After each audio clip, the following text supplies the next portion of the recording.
trigger warning, in this episode today, we will be talking about the topic of grief. Now, the impact of grief can have an impact on your finances and your relationship with money. Sadly, losing a loved one can lead to a reduction of income, change in household spending, or even additional costs, which can sadly make the grief journey pretty difficult. Because of this, I'm joined with Selina Flavius, founder and author of Black Girl Finance, to talk about the impact grief can have on our relationship with money, but also share some impactful tips to help you guys manage your finances in the face of bereavement. Hi Selina, how are you doing today? Hi Ola, thank you so much for having me and thank you for talking about this topic. Yeah, I think it's a really, really hard one, and obviously, like I said before we start recording, I've not shared a lot about my own journey with grief, and the loss I've had in the past has had a huge impact on how I kind of see money and how I interact with money. So I feel like now's the time for me to kind of open that up a bit and have a more candid conversation, because I know there'll be people listening to us today who have probably gone through similar battles that we are happy to kind of discuss and share about, and hopefully what we talk about today can help people through their own journey as well. But I guess before we delve into all of that, please introduce yourself to everyone listening. I'm Selina Flavius. I am an author. I wrote a book called Black Girl Finance, Let's Talk Money. I also run a business called Black Girl Finance. I don't know, I was thinking of extras to add on there, but it's just called Black Girl Finance. And we offer financial coaching as well as financial advice and planning. And it's all about providing access to Black women, women of colour, to financial services. We also host our event called Black Girl Finance Festival. We do that every year on International Women's Day. And we're just all about making money conversations more inclusive, more equitable, providing access to financial literacy, and just making sure that we are included and we're getting the tools and the skills needed to, grow our wealth, basically. Yeah, and you've created an incredible community, and I see it when I go to the Black Girl Finance Festival, because it's just amazing to see how many women of colour that you bring together to talk about finances. And I feel like in some communities, money is probably a bigger taboo than what it is in the UK, right? So I just love the community you've built. But what kind of inspired you to build that community? I think it's just, for me growing up, there was a lot of silence around money. So no one really spoke about it. It was almost like a very taboo, a very rude subject to talk about. So I have kind of grown up and done the complete opposite. I talk about money all the time. I talk about it for a living. And also, on top of that, just my own personal experience. I also was reading the statistics around the gender pay gap, which is talked about quite frequently. Everyone knows that there's a gender pay gap. We do I think we do, pay gap days that talk about the gender pay gap and reports and all of that. But one thing that's not often spoken about, although it's starting to get more traction, is the ethnicity pay gap that exists. So, when the two intersect, it just means that we can be, not always, not all the time, but negatively impacted by that. So again, once I started doing research and looking at some of the risks to things like pension poverty, I really wanted to do something, and the thing is Black Girl Finance, basically. And like I said, it's an incredible community. And you should be very proud of what you've achieved. And I'm really excited to chat to you today, because I don't think I've ever had you on the podcast before, have I? No. And Ola has spoken at our festival. She's been a guest previously. Not this year's festival, but last year's festival. So it's lovely to do your thing now. And I'm very excited to chat to you. And I guess, I know you very well because I've known you for a few years now, but I guess there's probably people listening who don't know who Selina is, right? So I've got a couple of quick fire questions for you, just so people get to know who you are and who's the woman sitting in the hot seat today. So my first question for you is, what's been your proudest financial achievement? Oh man, you sent this question to me before, and I was really thinking about it. And I think it's quite interesting. I think before my experience of bereavement, I probably would have said something physical. I probably would have said, I don't know, nice when I got on the property ladder, or when I got my car, and something along those lines. But since bereavement and since going through this experience, I think the most important money. What was considered important money? Proudest financial achievement. I think it was investing in myself. So using my finances to invest in myself, because that birthed the book, which helps people, which really turns their, finances and their financial well-being around. And then also just passing on money literacy and money lessons to people like my immediate family. So like my son, my nieces, my nephews. I know that future generations are hopefully, financially empowered or a little bit more financially clued up, because I kind of took the time to invest in myself. So I think the wider impact on my community, whether that is my family or whether it is, the women who make up, the community at Black Girl Finance Festival, I think that's the most proudest thing. So, using money as a tool to empower myself, which I then use to empower others, is probably my proudest money moment, I think. No, I love that. And like you said, you talk about money every day. It's that's how you make your money. By talking about money. So I guess, what has been your greatest money lesson? I think learning about investing, learning about making my money work for me. I think that's a really, really powerful tool. Knowing about the power of compound interest. Learning about things like inflation. I think those are the most powerful lessons for me, because it allows me to allow my money to grow without me doing anything.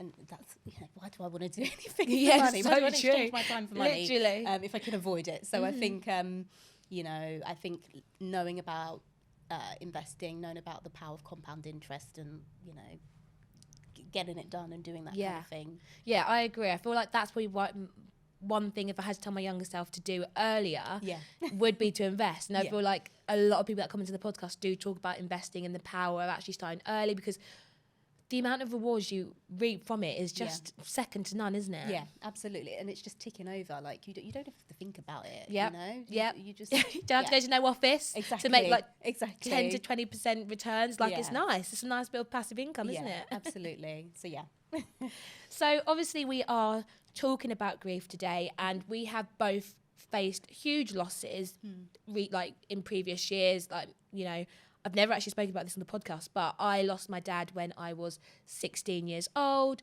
completely unexpected. And I feel like people always ask me, how are you so good with money, or why do you view money in such a certain way? And I think that all comes down to the loss of my dad, because losing such a big figure so young, then turned into like a 2-parent household into a 1-parent household, and that obviously, no brainer, will have a huge impact on the finances of that single parent, right? So I guess for people listening today, if you don't mind sharing, what kind of loss have you recently gone through? Yeah, so my loss is slightly different in that I lost my long-term partner. So we were living together for 10 years, in a relationship for 10 years. We were engaged for 3 years.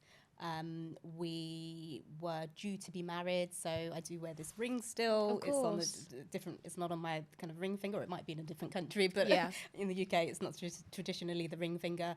But we were due to be married, but COVID happened, so we decided to postpone the wedding a few times. And I should say I was 40 when I lost him. So for a lot of people, when you think about, being together in a relationship with someone, and when we're talking about partner loss, that is quite young. Very. But I will say also, I'm part of a community, like it's a charity, it's a peer-to-peer charity called Widowed and Young, and it's for people who have lost partners below the age of 50. Yeah. So, and within that group, I know that it does happen to people a lot younger than myself. So I just turned 40, like my late partner had thrown me, I've got a twin sister, me and my twin sister, an amazing, 40th birthday party. Yeah. The book had come out. The book had been out for the year, and in fact, he actually passed away the day before the paperback version of the book came out. Wow. So you'd typically celebrate and post about the second version of my book's coming out, and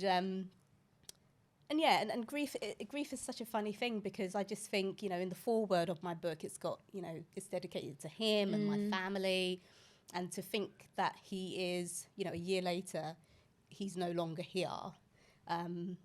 at like, you know, at a time where it was such a great time in my life, or I thought at the time it was such a great time in my life. I was looking forward to being 40. You know, some people are a bit like, oh my gosh, I'm going to be 40. Oh no. Life apparently begins at 40. Yeah, exactly. So I was fine about being 40, looking forward to the future, looking forward to the wedding. We were 6 months shy of getting married, and he actually passed. We were due to be married in the July, and he passed in the January.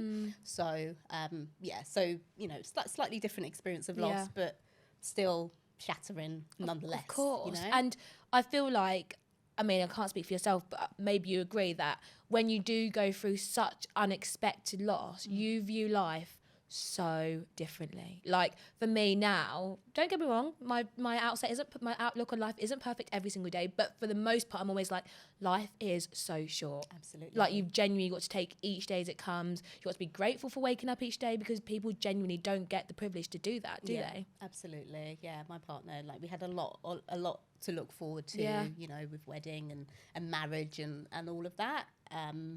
So yeah, and it does change your outlook. Yeah. And I guess obviously that's one way, obviously a loss can impact your outlook on life, but it definitely has a huge impact on how you view money and your relationship with money. So for you, Selina, if you don't mind sharing, how did grief have an impact on your relationship with money? Yeah, so I think, like I mentioned earlier, I think prior to losing my late partner, you know, I mean, I'm not saying I'm no longer ambitious. You know, No, I still want the nice things. I still want the lifestyle. I still want to pass on some wealth to. I'm a mum of one, to my son, and you know, hopefully have some left over for the nieces and nephews, and the grand nieces and nephews that I'm starting to get now. But it's just not as important as maybe it was before. I think just knowing that my family are okay, knowing that they've got the financial lessons, I think that's really, really kind of good enough for me. So that's one aspect of it. I think also in grief as well. Grief is it's a very emotional reaction, but it also has physical reactions. So in the immediate aftermath of losing him, you know, I was running Black Girl Finance at the time, and I always say whenever I do get the opportunity to talk about it, if it wasn't for, you know, I brought on some contractors, some staff for the business, and like the timing of it, like I don't know, like someone was looking out, because the timing of that just meant that I was able to kind of take the time out that I needed to, and for a lot of people it might not be possible. For a lot of people, if you've got children to take care of, you might not be able to take time off of work, and obviously I was my own boss, so it's slightly different, because as well as the emotions and the grief, it's physical. You know, I remember for the first time in my life not being able to sleep like that. I've been really fortunate. Sorry to those who suffer from insomnia and things like that, but I've been really fortunate that I can typically just sleep and have a good night's sleep. I'm sorry, I know. But for the first time, I was just like, you know, you can't sleep, you can't eat. And then in terms of slowly getting back into work as well, it took time. You know, there was a moment in time where I could only send like an email a day. That it took so long to write an email. So it just has a huge impact on your, you know, productivity, your motivation and your drive. You know, it's not uncommon to, you know, look around and think, is this worth it in those very first few, you know, months and weeks? You know, is this worth getting up and going to work? And even if you are still continuing on for the family, you know, if you've got little kids as well, it's difficult. So yeah, I think the emotional toll of it is a lot. I think, you know, employers should have things in place to support those employees who are going through any type of loss. So I'd say that. And then also, like you mentioned in your intro, going from, you know, two partners to one partner, and the loss of income. Although I was very independent, you know, before I met my partner, I had my own home, you know, I'd managed to get some savings and start investing and doing all of that before we actually had gotten together. So I was fortunate in that I had some resources. Another consideration is if you're unmarried as well in the UK, there's a bit of a myth in England in particular, there's a bit of a myth of a common law wife or a husband. Yeah. And if you're unmarried, it's not, you know, it's not the case. Mm. And it's very, very difficult. I even had difficulty speaking to a solicitor just to kind of try and sort out like my partner's affairs and advocate for myself of course. whilst going through the loss. So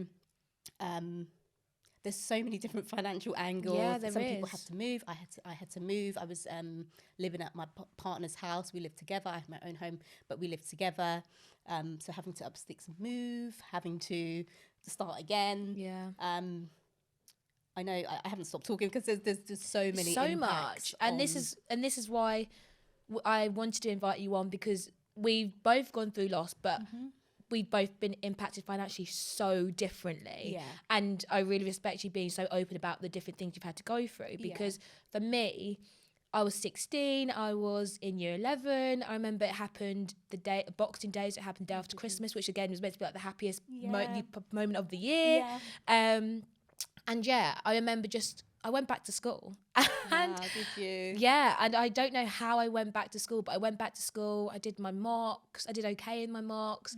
And I just feel like that first term going back to school, it was just all a blur. Like, I don't think I could really recount it. And weirdly enough, I actually wrote like an online diary just to account my thoughts and things, which I haven't actually read for a while. But the one thing I know that has stuck with me is the inability to sometimes let go of financial anxiety. And I don't say that because my family has ever struggled financially. Like, my mum has fortunately been able to keep the same roof over our heads for the last 10 years. But I think just knowing that, God forbid, if something ever did happen to my mum, what is ever going to happen to me? Absolutely. So I've always developed, I think sometimes it can be really unhealthy, but I've now become such a big saver that if I don't have an X amount of money in my savings, I become really anxious. Yeah.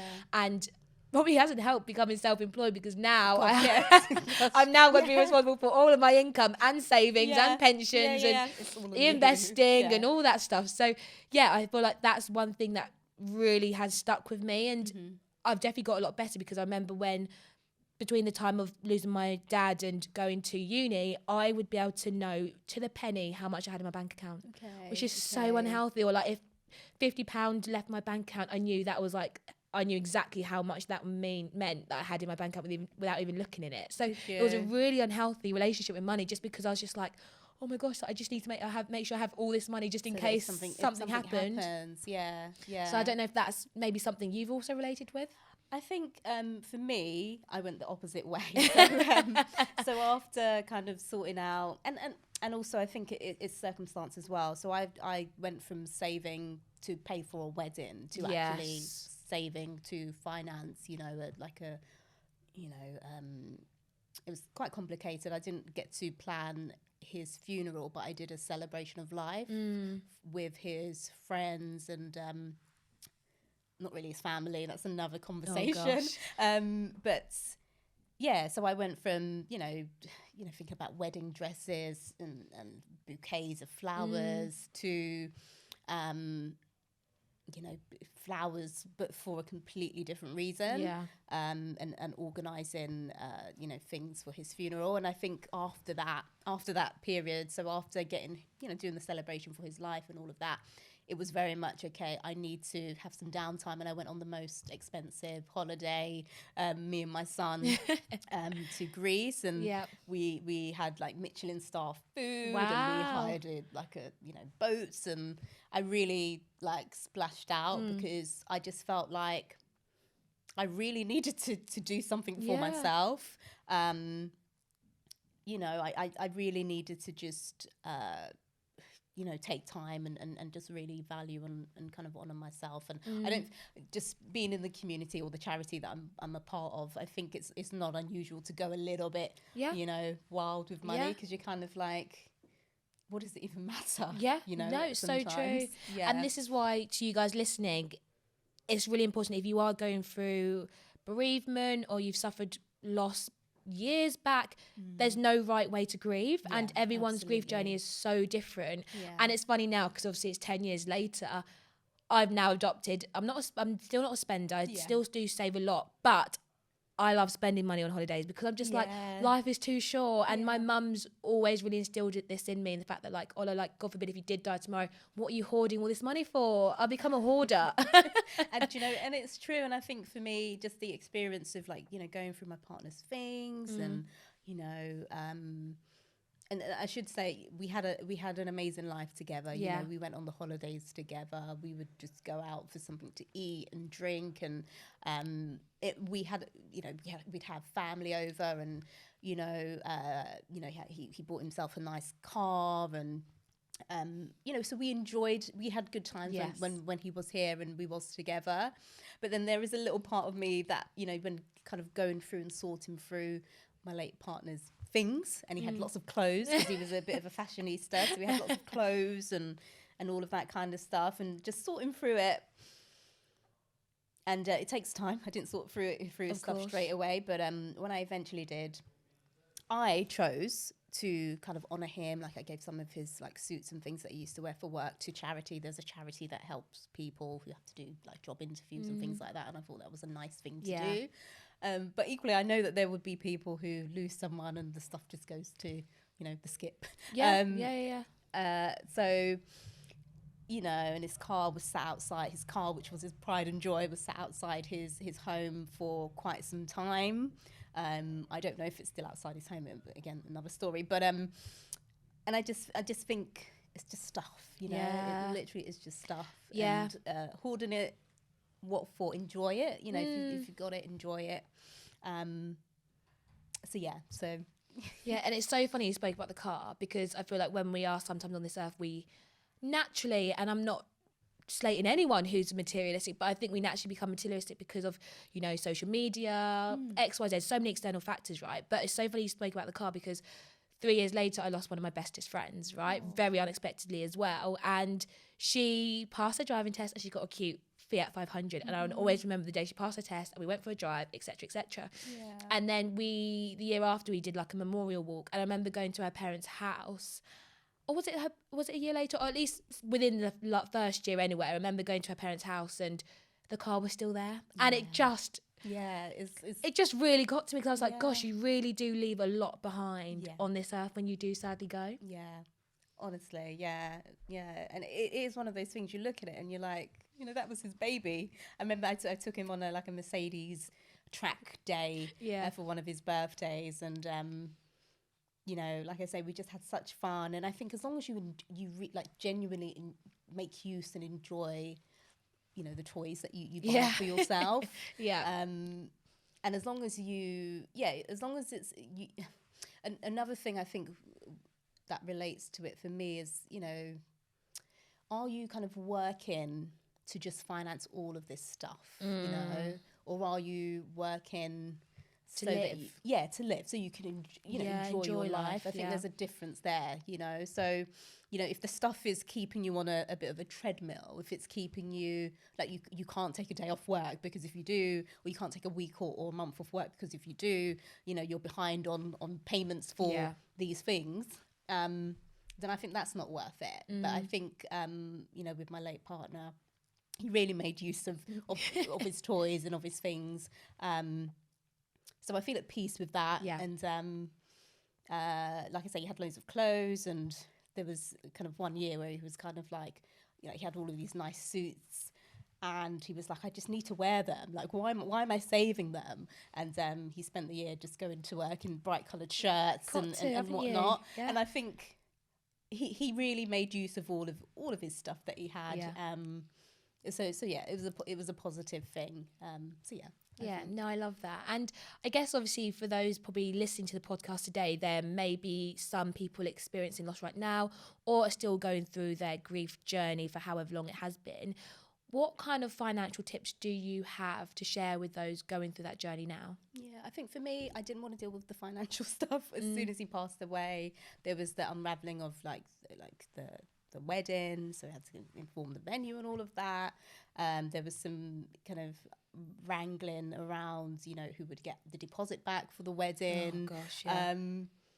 So I think in the immediate aftermath of loss, although it's probably the last thing that you want to think about or deal with, you do have to deal with the finances. Yeah.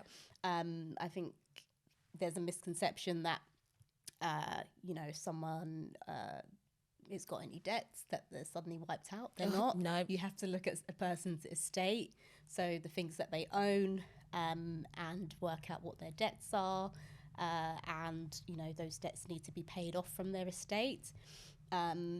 So I think although it's probably the furthest thing from your mind, it is something that needs to be sorted out. If you're married, then it's different. Typically, you can handle your partner's affairs if they have a will as well, and you're perhaps the executor of the will. Look for that, see if there is a will, and check, and hopefully you will have had a conversation about your husband or wives or your spouse's wishes, so it makes it a bit easier. If you haven't, or if you're not married, it makes it a little bit more complicated. So I think just understanding the state of the financial affairs is probably the first thing. Looking through what's owed, what's not owed, is probably the second thing. Not what's not owed, the kind of assets. Yes. I would say is probably the second thing. And then again, you might have a complete change in circumstances, so it might be useful to figure out if there are any benefits available to you. So there is something called the bereavement support payment, which is available. It was available to married couples and spouses. So not, I shouldn't say spouses, civil partners, I meant. And now it's been extended to those who were cohabiting. Yes. If you had children, or were claiming income support, or pregnant at the time of partner loss, which is a positive thing, because before, I think it was last year, it was literally just for married couples. Yeah, and civil it was partners. literally for married couples. Unfortunately, not much available for just cohabiting couples who don't have any kind of children or dependents. So that can be a little bit more difficult. So you might want to see if there are any benefits that you can apply for. And the government's website has got like a support line, like a bereavement support line. So I would say, check there. If you can't do it by yourself, because I certainly would not have been able to think about these things at the time. Family might be able to help you. So my family was kind of instrumental in, just encouraging me to look at these things. So I mean, that would be my advice. Yeah, no, thank you. I really, really appreciate those tips, because I feel like when you have just lost someone, right, everything goes 100 miles per hour. And I've gone to quite a few funerals now, sadly, but I can't get over the fact that someone passes and within like a week or 2 weeks, you already expect to just be okay for the funeral. Yeah. So you've got to plan a funeral so quickly like that. Then you have to process the fact that person's no longer there. And then now also you've got this financial burden of everything else you need to sort out. Yeah. Even like I remember when my mum had to sort out closing bank accounts for my dad. What else? Transferring the mortgage. Letting them know that the mortgage is just just telling name. Everyone that knew him to be alive on this planet that weren't family members had to be notified. And then that was just a lot, isn't it? Yeah, there's the government Tell Us Once service, which is supposed to notify all of, I guess, the government departments around your person that has lost, has passed. So do use that. Yeah, no, definitely. And I really appreciate the fact that you brought up the benefits as well, because I think, again, when you're going through things, life is 100 miles per hour, you forget that you actually are entitled to benefits from the government, which again is really, really important. You obviously mentioned the bereavement support payment, which is so crucial, guys. So if you are experiencing loss or your parents suffered loss, please do check that out. There's also other benefits available, like something like universal credit. So again, if you are struggling financially, I think that's really important to look at. Is there any other benefits you would mention? I would just say, like, universal credit, and then like housing benefit, and just I'd say, there's a charity called Turn to Us or Citizens Advice Bureau. Like I said, the government's website as well. I think it's they're really useful tools, and even if you give them a call and just see if you are entitled to anything. Because it is a really tough time. Like I mentioned, just keeping going can be really, really difficult. Even, the best will in the world, you want to, but grief is such an emotional and can be such a physical thing. So. Yeah. And I guess let's go back to the fact that you mentioned the term will, right? Yes. Because whilst we're talking about going through grief, there's a lot of things that us who haven't unfortunately passed can do to kind of make someone else's life so much easier when we do go, right? So having wills in place, so important. Yeah. Life insurance, even more important. Now, my mum, and hopefully she doesn't mind me saying this on the podcast, she is so funny because whenever we have like tradesmen come into the house or XYZ, she loves to let them know that she's a widow. And she loves to let them know that she's not a rich widow, because I feel like there's this thing where people assume that because you've lost a spouse, you've got some money because of life insurance. But realistically, because of the lack of education around life insurance or term insurance, whatever you want to call it, not many people take out policies on their lives to protect those who are left behind when they die. So I guess, is there anything you can maybe share with people about the importance of having like a will or life insurance in place? Absolutely. So I think, in the case of a will, it sets out what you want. It sets out who takes care of your affairs. In my case, my partner didn't have a will when he passed away. We weren't married. So it was down to his next of kin, and he had a really complicated relationship with his next of kin at the time of his passing. When I reflect back, do I think that he got the funeral that he would have wanted? I would say no, personally. He was a larger than life character. He had lots of friends, lots of people that loved him, and unfortunately, he had he had a secret funeral.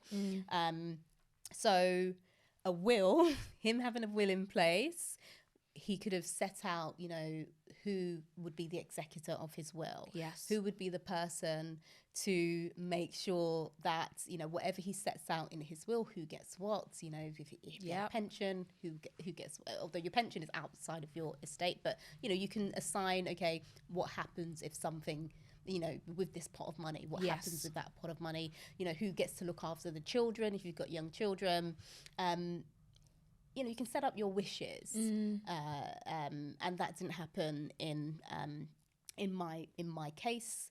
And life insurance. Life insurance, yeah, absolutely. So life insurance can be used for things such as, to pay off the mortgage.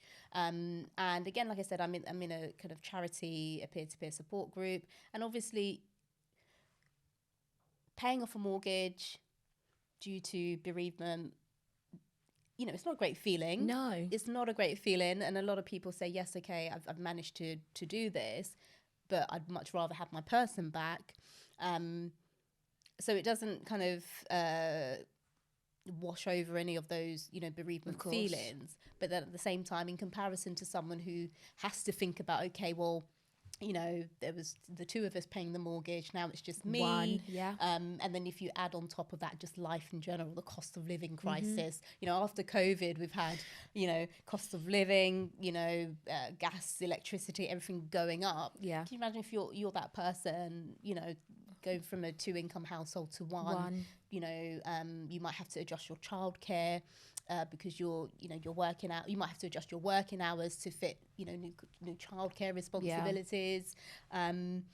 So I think, having things in place such as life insurance, so that if, possible, you can pay off the mortgage, what's remaining on the mortgage, maybe take some time out if you need to. Yes.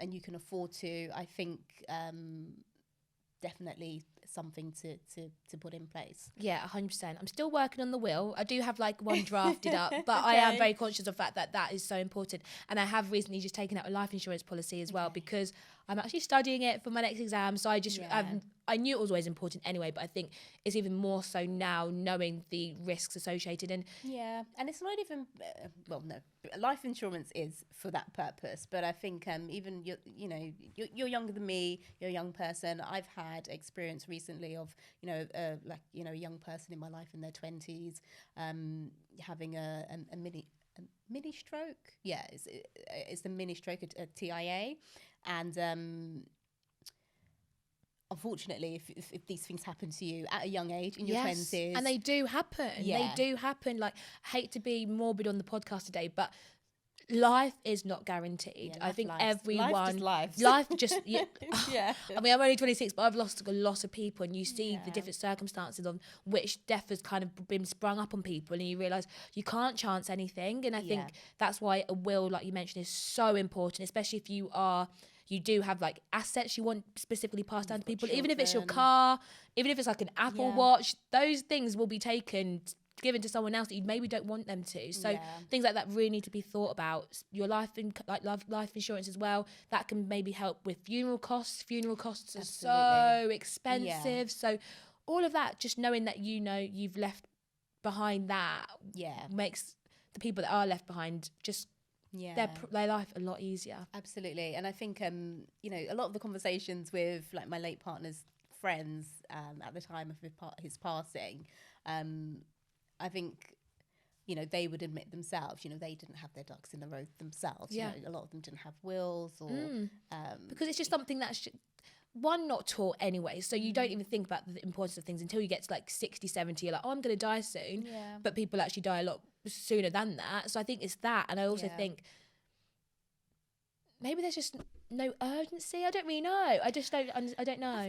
I think in our communities, it's a bit about like tempting fate. I don't know if you ever watched Netflix Smart Money People, and they did it. Yeah. So there was it's a book. It's based on a book, a Netflix series based on a book, and it's all about women and money. And one of the kind of parts of the film was someone talking to their parents, like an African lady talking to her African parents about life insurance and getting a will, and it's almost like you're tempting fate, so and I mean, I think growing up in the household that I grew up, I'm sure I heard a relative say, look, I'm not getting life insurance for my kids because something might happen to them, but so yeah, I think there is this idea of tempting fate. You put these things in place, but as well as passing on for things such as to pay the mortgage, pay pay funeral costs and things like that. If you've got some money left over, that could be the start of an investment for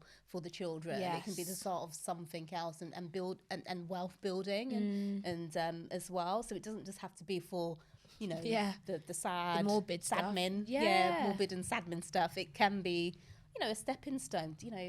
Maybe it's going to pay for, a better school for the children to go to, or their university. Yes. I think, it just takes a lot of financial pressures away. And I know if that was the case with my mum, where she had some sort of payout, oh my goodness, would her life been a lot easier. So I think that's just something that I want all of you guys to kind of bear in mind. So to wrap up today's episode, if I had to ask you for one final tip for those maybe experiencing loss right now, what tip would you share? I would say financial tip. Yeah, it could be financial or any tip. I think I'll give both. Some extra. I think number one would be, it's okay to ask for help and support. Grief. I mean, I know that for myself, and I don't know how you felt being 16, going back to school, around your friends. And I know that for myself, grief felt very isolating. Like I literally felt like, I describe it as feeling like an alien. Like I felt like I was the only person in the world going through this. And especially at a young age, I think we traditionally think about ourselves, maybe losing a partner at an older age and even losing parents at an older age. And I know that that's not the case for a lot of people, but I think that's the traditional thought. We get to grow up and live a long life and retire, and then that's when we pass away. So I would say, for me, it was really important to get support. So I did, bereavement counselling. So I went through an organisation called Cruise Bereavement. I also did CBT counselling. I don't know if it's called counselling, but CBT through my GP as well. I also read lots of books on grief as well. I think my immediate reaction was to just get myself tooled up to understand, okay, what is this going to be like? What's this process going to be and feel like? So I think, do get support, because it is really, really tough.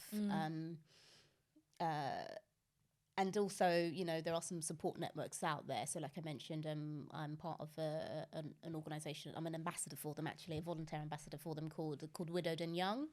And just knowing that I wasn't alone, that I wasn't the only one going through this sad experience. So you don't want anyone else to go through it or experience it, but, you know, you're not the only one. I think that helped. And then financially, sadly, we do have to deal with the finances. So if you can get some help to deal with the finances, do. But it is something that you do need to deal with at that time. Yeah. So, you know, use some of the you know, the Gov website is really useful. For whether you can apply for benefits, etc. I would say, so do get the financial help as well. Yeah, no, thank you so much for both of those tips. I would second that. I would say get the help you need and also take each day as it comes. I think you feel like you are never going to get out of this journey of feeling so like empty, being so distraught. And times do get better. Like I can speak 10 years later now that I am doing okay. You know, I think I'd like to think my dad's looking down and he is very proud. But there are better days ahead, and that's one thing I'd want anyone going through that grief journey to kind of believe that, like, just deep down, and just take it each day as it comes, whether hour that's by hour if you need literally because it's a lot. It is a lot. And death sadly is the one thing that is guaranteed, and I think it's learning about how we actually get through that process if we do lose someone. But Selina, thank you so much for being Thank you for having me. Thank you for being so candid and just open on the podcast today. Like I said, I've never really discussed this ever before. And so thank you for sharing as well, because it's a tough subject. Yeah, it really is. But I guess on a brighter note, you do share some great content online. Obviously, you say you do offer some coaching. So if anyone wanted to kind of follow you or check out your coaching services, where can they go to do so? So on our website, it's www.blackgirlfinance.co.uk. You can find out about everything that we're doing. So we have coaching, we have advice and planning as well, regulated advice and planning. So do check us out. Amazing. Well, thank you so much, Selina. Thank you.